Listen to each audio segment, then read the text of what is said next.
Hello everyone, welcome back to Study. Today we are going to discuss what adrenergic drugs are, इनका mechanism of action क्या होता है and what are the types of adrenergic drugs और ये किस purpose के लिए use किए जाते हैं। बेसिकली एड्रीनर्जिक ड्रग्स वो ड्रग्स होते हैं जो कि एड्रीनर्जिक सिस्टम को अफेक्ट करते हैं। तो adrenergic system is basically the sympathetic nervous system of the body, right. So वो ड्रग्स जो कि सिंपैथेटिक नर्वस सिस्टम के एक्शन को या तो इन्हांस करेंगे या इनहिबिट करेंगे, उन ड्रग्स को हम बोलते हैं एड्रीनर्जिक ड्रग्स।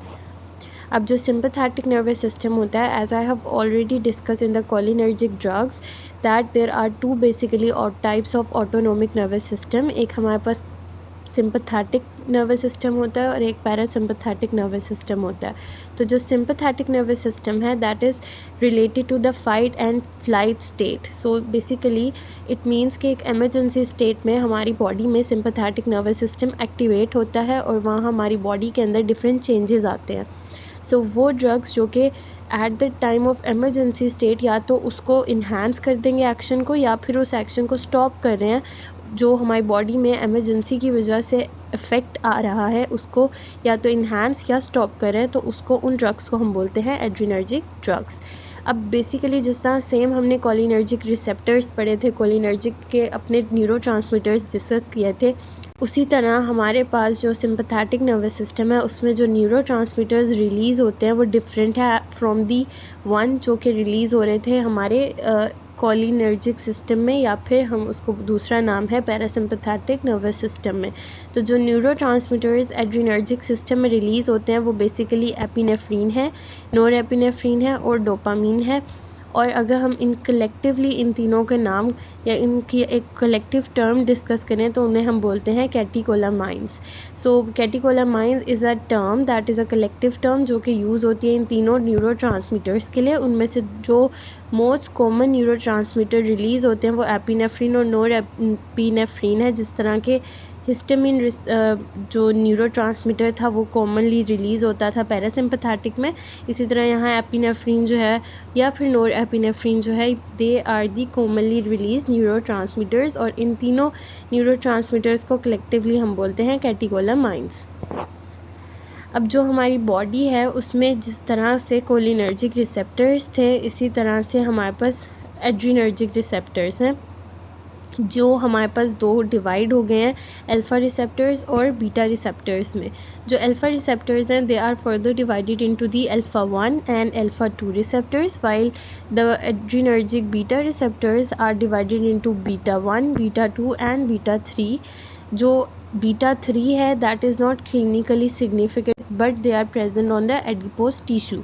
जो हमारे पास अल्फ़ा 1 है they are present on the जो अल्फ़ा 1 रिसेप्टर्स हैं वो स्मूथ मसल्स में प्रेजेंट होते हैं, डायलेटर मसल जो कि हमारा रेडियल मसल है हमारी आई में उसमें प्रेजेंट होते हैं, और आइरस में जो है स्पेसिफिकली, और जो ग्लैंड्स हैं उनमें प्रेजेंट है। अल्फ़ा 2 रिसेप्टर्स जो हैं प्री साइनेप्टिक टर्मिनल्स में, प्री साइनेप्टिक टर्मिनल्स का मतलब है कि जहाँ पे साइनेप्सिस होता है उस साइनेप्सिस वाले एरिया से पहले। तो बेसिकली हमारी साइनेप्सिस का प्रोसीजर या प्रोसेस बॉडी में नर्व्स में होता है, और नर्व्स में भी कहाँ कैसे होता है कि दो न्यूरॉन्स के दरमियान हमारे पास साइनेप्सिस होती है कि जो पहला नर्व है न्यूरॉन है उसके एक्सोन्स से जो न्यूरोट्रांसमीटर रिलीज़ या केमिकल रिलीज़ हो रहे हैं वो दूसरे न्यूरॉन के डेंड्राइट्स पे जाके अटैच करते हैं। तो इस तरह से पास होती है information from one neuron to another. तो यहाँ पे जो प्री साइनेप्सिस से प्री साइनेप्टिक का क्या मतलब है कि साइनेप्सिस से पहले वाला एरिया, तो एक सेल के एक्सोन और दूसरे जो न्यू है साइनेप्सिस के बाद वाला डेंड्राइट होता है। तो प्री साइनेप्टिक एरिया वो है जो कि एक्सोन्स में प्रेजेंट है, हम उसमें जो है अल्फ़ा 2 रिसेप्टर्स प्रेजेंट होते हैं। Then we have the beta 1 जो कि कार्डिक मसल हार्ट में प्रेजेंट है, बीटा 2 लंग्स में है, स्मूथ मसल्स में है और ग्लैंड्स में है, और बीटा 3 एडिपोज टिश्यू में प्रेजेंट है। So these are basically all receptors जो कि हमारी बॉडी में डिफरेंट एरियाज़ पे प्रेजेंट होते हैं, और जो भी केमिकल रिलीज़ होता है वो इन रिसेप्टर्स पे जाके बाइंड करता है और अल्टीमेटली हमारी बॉडी में डिफरेंट चेंजेस आते हैं। जो एड्रीनर्जिक ड्रग्स होते हैं अब वो दो तरह से होते हैं, या तो वो जिस तरह से कोलिनर्जिक ड्रग्स थे वो या तो पैरासिम्पैथेटिक नर्वस सिस्टम को के एक्शन को इन्हांस कर रहे थे या फिर एड्रीनर्जिक सिस्टम के एक्शन को ब्लॉक कर रहे थे, पैरासिम्पैथेटिक नर्वस सिस्टम के एक्शन को ब्लॉक कर रहे थे या ख़त्म कर रहे थे। इसी तरह एड्रीनर्जिक ड्रग के आगे दो टाइप्स हैं जो हमारे पास एड्रीनर्जिक स्टिमुलेटिंग ड्रग्स हैं और एड्रीनर्जिक ब्लॉकिंग ड्रग्स हैं। एड्रीनर्जिक स्टिमुलेटिंग ड्रग्स वो ड्रग्स हैं जो कि सिंपैथेटिक नर्वस सिस्टम के एक्शन को इन्हांस करेंगे या एक्टिवेट करेंगे, और एड्रीनर्जिक ब्लॉकिंग ड्रग्स वो ड्रग्स हैं जो कि स्लो या इनहिबिट करेंगी सिंपैथेटिक नर्वस सिस्टम के एक्शन को। अब बेसिकली हमारी बॉडी जैसे ही एमरजेंसी स्टेट में आती है तो क्या होता है, हमारी जैसे ही एमरजेंसी स्टेट में बॉडी जाएगी हमारी बॉडी में चेंजेस आते हैं और सिंपैथेटिक नर्वस सिस्टम एक्टिवेट होता है। सिंपैथेटिक नर्वस सिस्टम एक्टिवेट हुआ एमरजेंसी कंडीशन में, नॉर्मली जो चीज़ें हम देखते हैं वो क्या होती है कि हमारा हार्ट रेट इंक्रीज़ हो जाता है, हार्ट बीट तेज़ हो जाती है, ब्रीदिंग रेट इंक्रीज़ हो जाता है, ब्लड प्रेशर इंक्रीज़ हो जाता है, प्यूपिल की जो डायलेशन है वो हो जाती है। हम देखते हैं हैरान कोई पेशेंट है या एमरजेंसी की स्टेट में हमारे आए जो है उसका प्यूपिल डायलेट हो जाता है एकदम।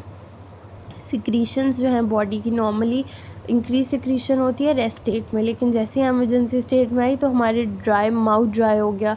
तो वो क्यों हो रहा है, क्योंकि जो सिक्रीशंस हैं वो कम हो चुकी है, हमारी जो बॉडी है उसकी डाइजेशन जो है वो स्लो हो जाती है। अब यहाँ पे जो एड्रीनर्जिक स्टिमुलेटिंग ड्रग है, अब हमें पता लग गया कि सिंपैथेटिक नर्वस सिस्टम में ये एक्शंस हो रहे होते हैं।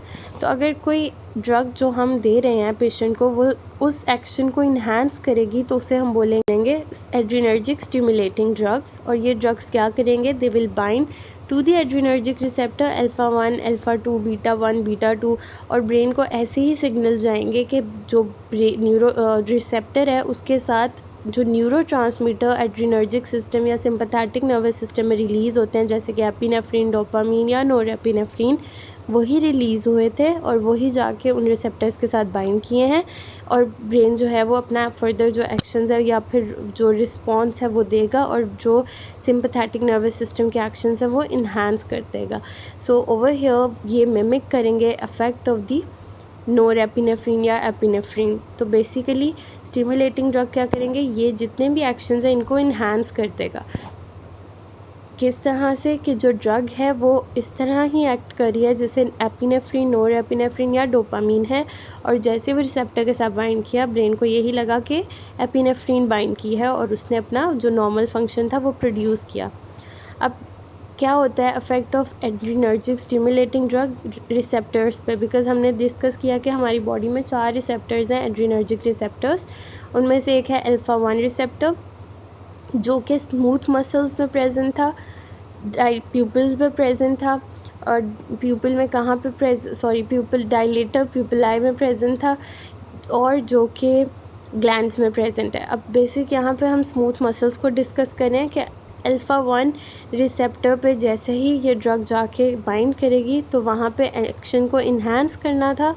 एमरजेंसी स्टेट में हमारे पास स्मूथ मसल की कॉन्ट्रैक्शन होती है, तो हमने इन्हांस किया तो क्या हुआ कि स्मूथ मसल कॉन्ट्रैक्ट हो गए।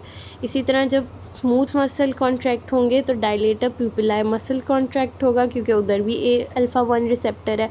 जैसे ही डायलेटर मसल कॉन्ट्रैक्ट करेंगे तो प्यूपिल डायलेट हो जाएगा। अल्फा 2, क्योंकि हमने कहा alpha 2 receptors at pre synaptic terminals में प्रेजेंट थे, एक्सोन्स में प्रेजेंट थे, तो जैसे ही अल्फा 2 रिसेप्टर्स एक्टिवेट होते हैं तो बॉडी में रिलीज़ न्यूरोट्रांसमीटर की रिलीज़ जो है वो कम हो जाती है। तो कोई भी ऐसा ड्रग जो कि अल्फा 2 रिसेप्टर के साथ बाइंड करेगा तो क्या होगा कि न्यूरोट्रांसमीटर की रिलीज़ जो है वो डिक्रीज़ हो जाएगी। अब यहाँ पे हमें सोचना चाहिए कि ऐसा क्यों हो रहा है। सो हमारी बॉडी में 2 तरह के फीडबैक्स होते हैं या फिनोमिनाज होते हैं जिसे हम बोलते हैं नेगेटिव फीडबैक, और एक होता है पॉजिटिव फीडबैक। पॉजिटिव फीडबैक का मतलब है कि न्यूरोट्रांसमीटर की रिलीज़ ज़्यादा हो रही है, जबकि जो नेगेटिव फीडबैक है उसका मतलब है कि जो न्यूरोट्रांसमीटर है उसका रिलीज़ कम हो रहा है। हमारी बॉडी में एमरजेंसी स्टेट में ऑलरेडी न्यूरोट्रांसमीटर जो है वो एपिनेफ्रिन जो है वो रिलीज़ हो रही है, लेकिन excess of everything is dangerous. तो बिकॉज़ हम ऑल्टर नहीं करना चाहते एक्शन को, तो क्या होगा कि जो एड्रीनर्जिक स्टिमुलेटिंग ड्रग है वो कुछ अल्फ़ा 2 रिसेप्टर के साथ जाके बाइंड करेगी और वो रिलीज़ ऑफ द एपिनेफ्रिन उसको कम कर देगी। क्योंकि ड्रग्स का तो काम है, वो ड्रग जो एक्शन है उसको ऑलरेडी इंक्रीज़ तो कर रहे हैं, लेकिन सिवियरिटी की तरफ ना जाए, इसकी वजह से पेशेंट जो है उसकी, कोई भी नॉर्मल पर्सन है उसके अंदर जो एपिनेफ्रिन है उसके रिलीज़ को वो कम कर रहा है, ताकि पेशेंट है या कोई पर्सन है उसको ज़्यादा सवेयर प्रॉब्लम्स ना फेस करनी पड़े। बिकॉज इंक्रीज़ हार्ट रेट है, ब्रीदिंग रेट भी इंक्रीज़ है, उसमें प्रॉब्लम्स फर्दर कॉम्प्लिकेशंस हो सकती हैं। इस वजह से अल्फ़ा 2 के साथ जैसे ही ASD बाइंड करेगा, एड्रीनर्जिक स्टिमुलेटिंग ड्रग बाइंड करेगा, वो एपिनेफ्रिन की प्रोडक्शन को कम कर देगा। Then we have the beta 1 receptor, ये इंक्रीज़ करेगा हार्ट रेट को क्योंकि ये कार्डिक मसल में प्रेजेंट है। बीटा 2 रिसेप्टर्स जो हैं उनके साथ जैसे ही एड्रीनर्जिक स्टिमुलेटिंग ड्रग बाइंड किया, उसने क्या किया, ब्रोंको डायलेशन और ब्रीदिंग रेट को इंक्रीज़ कर दिया। ब्रोंको डायलेशन में हमारे पास क्या होगा, लार्ज एरिया ब्रोंक्यूल्स जो हैं वो डायलेट हो जाएंगी और लार्ज एरिया रिक्वायर होगा कि पेशेंट का, क्योंकि ब्रोंक्यूल्स जो हैं वो डायलेट कर गई हैं, अब उन्हें ज़्यादा एयर चाहिए, तो लंग्स को ज़्यादा एयर चाहिए, इस वजह से ब्रीदिंग रेट हाई हो जाता है, राइट। तो जैसे ही बीटा 2 रिसेप्टर्स पे ड्रग बाइंड करेगा तो वो ब्रोंको डायलेशन करेगा, जिसकी वजह से ब्रीदिंग रेट क्या होगा, इंक्रीज़। ये तो हमने डिस्कस किया कि हमारी बॉडी में क्या क्या चेंजेस होंगे। अब आई पे क्या क्या अफेक्ट होगा। नॉर्मली हमारी आई में डायलेटर प्यूपिलाई मसल था जिसके ऊपर प्रेजेंट है अल्फ़ा 1 रिसेप्टर्स, जो कि आई हैव ऑलरेडी डिस्कस कि जैसे ही उनके साथ ये ड्रग बाइंड करेगी, ये पेशेंट के डायलेटर प्यूपिलाई को भी कॉन्ट्रैक्ट करेगी और पेशेंट का जो प्यूपिल है वो डायलेट हो जाएगा, ठीक है। देन वी हैव कि अल्फ़ा रिसेप्टर्स जो हैं ट्रैबिकुलर मेशवर्क पे भी प्रेजेंट होते हैं। तो अल्फ़ा 1 रिसेप्टर डायलेटर प्यूपिलाई पे है, अल्फ़ा रिसेप्टर ट्रैबिकुलर मेशवर्क पे भी हैं। अब क्या होगा कि जैसे ही अल्फ़ा रिसेप्टर्स पे ये ड्रग बाइंड करेगा, वहाँ पे भी कॉन्ट्रैक्शंस होंगी, जिसकी वजह से ज़्यादा एरिया मिल जाएगा एक्वस ह्यूमर को कि वो आई से बाहर की तरफ मूव कर सके। तो इससे ये होगा कि जो आउटफ्लो है एक्वस का वो इंक्रीज़ हो जाएगा और ज़्यादा एक्वस जो है वो ड्रेन आउट होगा। तो ऐसे पेशेंट जिनके ग्लोकोमा का पेशेंट है, जिसका IOP रेज है, और आपने पेशेंट का जो इंट्राओकुलर प्रेशर है वो रिड्यूस करना है, उसमें हम ये दे सकते हैं ताकि जो उसकी एक्वस की आउटफ्लो है वो हम इंक्रीज़ कर सकें। फिर इसमें हमारे पास जो डिक्रीज़ है एक्वस की प्रोडक्शन का, वो इस तरह से है कि जो बीटा रिसेप्टर्स हैं, बीटा 2 रिसेप्टर्स, ये प्रेजेंट होते हैं सिलियरी एपिथीलियम में, जो कि सिलियरी प्रोसेसेस में। हमें पता है कि सिलियरी बॉडी की दो आगे हमारे पास टाइप्स होती हैं, एक सिलियरी प्रोसेसेस हैं और या फिर हम कहते हैं पार्स प्लाना या पार्स प्लाइकेटा।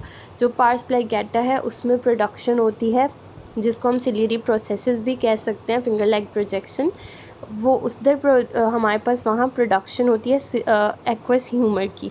तो जैसे ही हमारे और उसके ऊपर प्रेजेंट है, उसमें एपिथेलियम पर प्रेजेंट है बीटा 2 रिसेप्टर, जो कि हेल्प आउट करते हैं in the production of the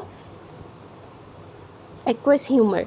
तो जैसे ही ASD उनके साथ जाके बीटा 2 रिसेप्टर्स के साथ जाके बाइंड करेगी, वो क्या करेगा, जो एक्वस है उसकी प्रोडक्शन को स्लो कर देगा। बिकॉज़ हमने यहाँ ऑलरेडी डिस्कस किया कि जो स्टिमुलेटिंग ड्रग्स हैं वो क्या करता है, जैसे ही एपिनेफ्रिन इन बीटा 2 रिसेप्टर्स पे जाके बाइंड करेगा, हमने कहा बॉडी की सिक्रीशंस डिक्रीज़ हो जाती हैं। तो जैसे ही बीटा 2 के साथ ASD या क्योंकि ASD का क्या काम है, एड्रीनर्जिक स्टिमुलेटिंग ड्रग्स का काम है कि वो एज एपिनेफ्रिन एक्ट कर रहे हैं। तो जैसे ही एड्रीनर्जिक स्टिमुलेटिंग ड्रग्स जाके बाइंड करेंगे बीटा रिसेप्टर्स के साथ, वो क्या करेंगे, डिक्रीज़ करेंगे प्रोडक्शन या secretion of the aqueous humour. तो ये हमेशा आपने याद रखना है कि जो चाहे तो एड्रीनर्जिक ब्लॉकिंग ड्रग हो चाहे एड्रीनर्जिक स्टिमुलेटिंग ड्रग हो, ये बीटा रिसेप्टर्स के साथ बाइंड करेगा तो ये डिक्रीज़ करेगा secretion of the aqueous humour. तो यहाँ पे इस तरह से, क्योंकि हमारी बॉडी में सिक्रीशंस कम है, तो जैसे ही एपिनेफ्रीन बाइंड करेगी सिक्रीशन कम हो जाएगी। इसी तरह क्योंकि जो एड्रीनर्जिक स्टिमुलेटिंग ड्रग है वो एपिनेफ्रीन के ही तौर पे एक्ट करी है, तो वो जैसे ही बीटा रिसेप्टर्स के साथ बाइंड करेगा वो क्या करेगा कि वो एक्वस की प्रोडक्शन को डिक्रीज़ कर देगा। तो हम इसको ग्लोकोमा के पेशेंट्स में दे सकते हैं ताकि प्रोडक्शन कम और आउटफ्लो एक्वस का ज़्यादा हो सके। Next we have the vasoconstriction of conjunctival vessels. जिस तरह कोलिनर्जिक ड्रग्स में हमने कहा था, स्टिमुलेटिंग ड्रग्स में, कि वो वेजो डायलेशन कराते हैं, इसी तरह जो सिंपैथेटिक नर्वस सिस्टम जैसे ही एक्टिवेट होता है हमारी बॉडी में ब्लड वेजल्स कंस्ट्रिक्ट हो जाती हैं। ब्लड वेजल्स कंस्ट्रिक्ट होती हैं तो हमारी बॉडी का प्रेशर जो है, ब्लड का प्रेशर जो है वो हाई हो जाता है।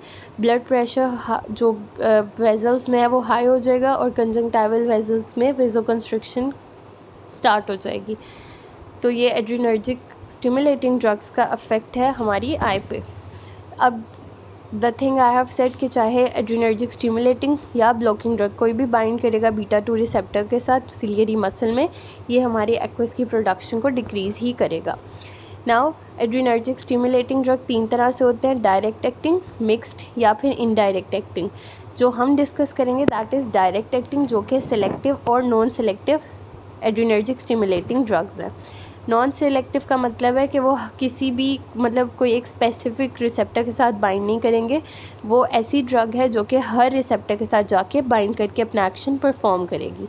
और सेलेक्टिव का मतलब है कि सिर्फ अपना एक्शन तभी परफॉर्म करेगी जब वो ड्रग किसी अपने स्पेसिफिक रिसेप्टर के साथ बाइंड करेगी।